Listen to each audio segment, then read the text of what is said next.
All the women in my family die at age 27. I turned 28 in 2 hours and 32 minutes. My dad always wanted a son. He got 3 daughters instead. He hated us all, hated my twin sisters, hated my mother, but hated me most of all because I was the last child my mother had before she died. That didn't stop him from treating me like his little boy, didn't stop him from attempting to beat the hatred of my own gender into me. "Quit your crying," he'd snap, "or you'll end up like your sniveling bitch of a mother." After years of that shit, he was shocked that I grew up as a tomboy. I think he hated that even more because I was just a constant reminder of what he never got to have. My mother died when she was only 27. When I was only 4, the coroner ruled her death a natural passing, some weird heart complication that took her in her sleep. My dad, though, he says it was because of her family's curse. Whenever I came to him, desperate for more information about a mother I never really knew, he never had much to say. I'm convinced he was just drunk since the day she died. Every woman in her damn family, they die when they're 27. He'd sputter in between belches, his breath reeking of stale beer. I think the real curse is that my mom was the one to die, and not him. I wasn't fully convinced by the ramblings of a perpetually drunk man, but when I lost both of my sisters just months before their 28th birthday, I knew it couldn't be a coincidence. Moira was found murdered, her face practically blasted off by a shooter while she was on a jog. Joy took her own life only days later. I was the one who found her, hanging in the bedroom of her apartment as I came to pick her up for Moira's funeral. She'd been there, swinging from the rafters, all night. It's hard to live a normal life when you know you have an expiration date, especially when it encompasses an entire year. I always dreaded my birthday, which from an early age became associated less with fun and birthday cake and more with worrying and funeral caskets. But once Moira and Joy died, my next birthday, 25, was the most dreadful day of my life. 26 was worse, 27 unimaginable. This is it, I thought as I closed all of the blinds in my apartment, downing the last drop of vodka in the bottle. This is the last year of my life. 27 has been uneventful, to say the least. Why would I make any long-term plans, forge any meaningful relationships when I know they simply cannot last? The worst part of this last year has been simply not knowing when my impending death is coming. It could have been any day within the last 364. It could be within the next minute. I must admit I became something of a recluse. My windows always shuttered, additional locks installed in my door, letting the phone ring through to voicemail, hiding under my covers with the lights out whenever I got a knock on my door. I stocked up on preserved foods and various goods that I would need to last the year. I was so paranoid that I even covered my mail slot, stuffed a towel in the space beneath my front door. I didn't want anything getting through from the outside world. God forbid, an anthrax letter. Falling off the face of the earth didn't matter much. Anyway, I didn't have friends or family anymore. My mother and both of my sisters were dead, and my dad disowned me when I came out as a lesbian after my sisters died.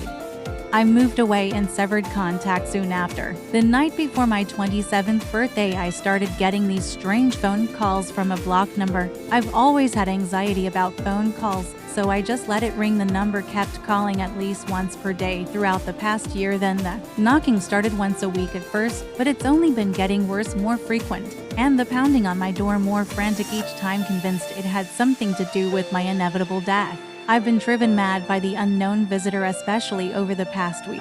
Got ready for bed last night, knowing that tomorrow, today, now, is the day I will turn 28. My time had run out, and I searched for comfort in a bottle of liquor.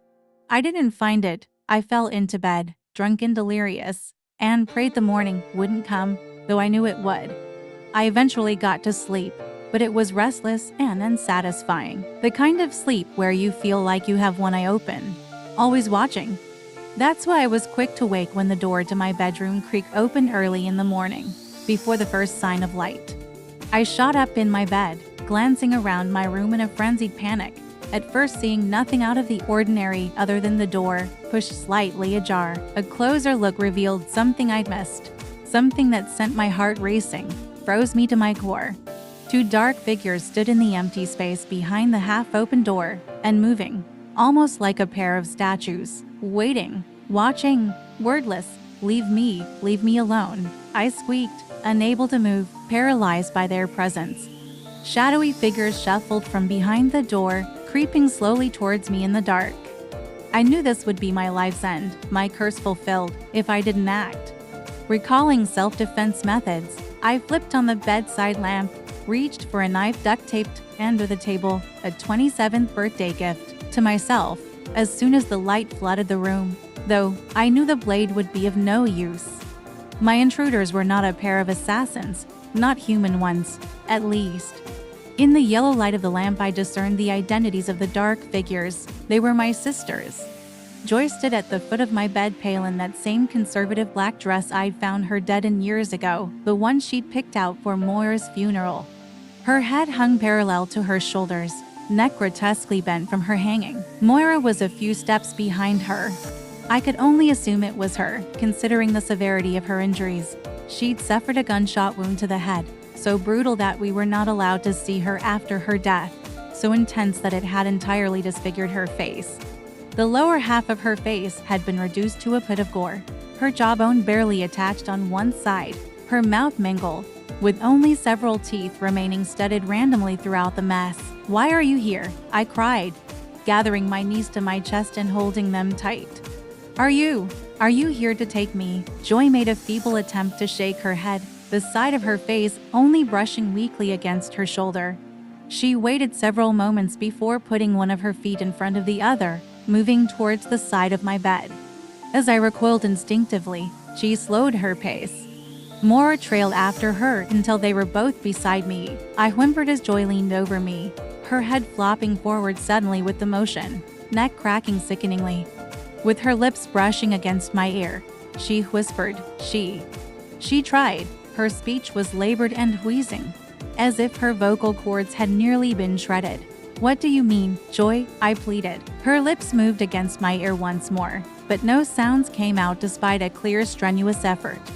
Moira wagered an attempt at answering my query, but only succeeded in sputtering blood from the gaping wound in her face, ejecting one of her remaining teeth onto the floor as her jawbone swung precariously, barely hanging on. She raised one hand, slowly curling it into a fist before striking her knuckles furiously against my bedpost, the incessant sound startling me. I forced my eyes shut tight and pulled my knees even closer against my chest.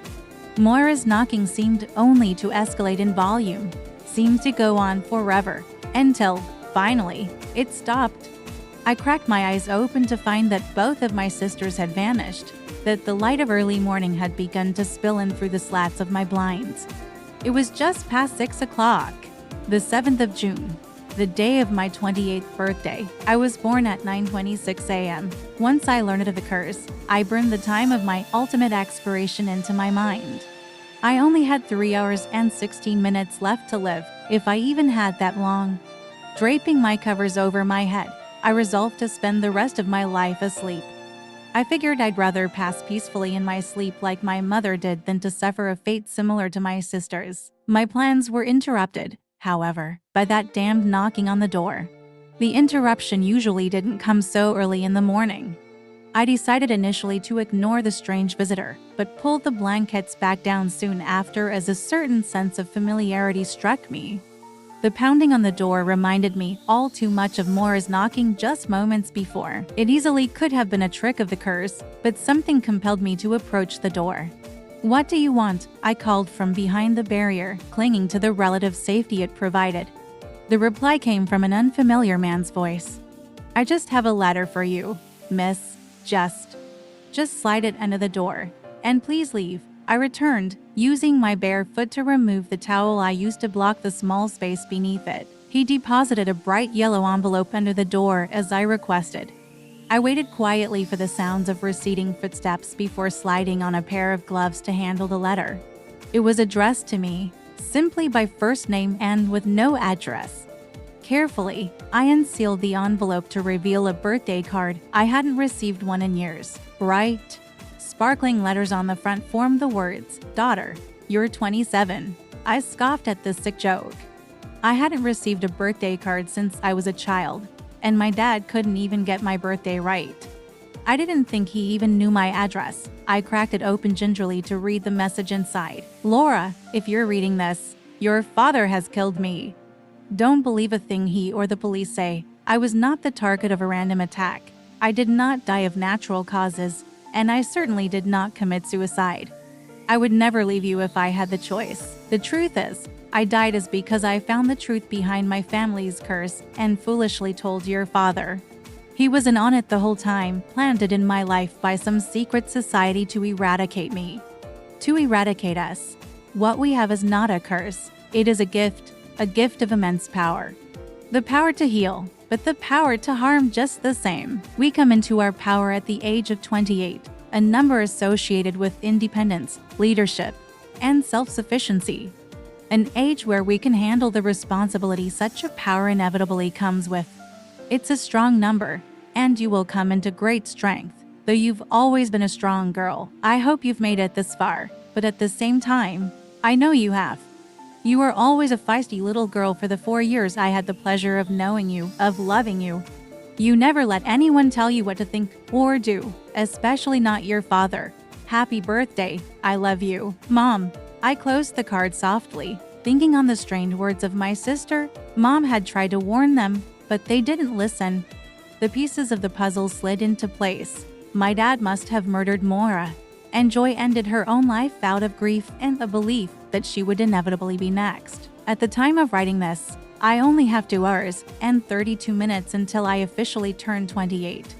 Over the past hour or so, I've already begun to feel the power flowing into my body, electrifying as it runs through my veins.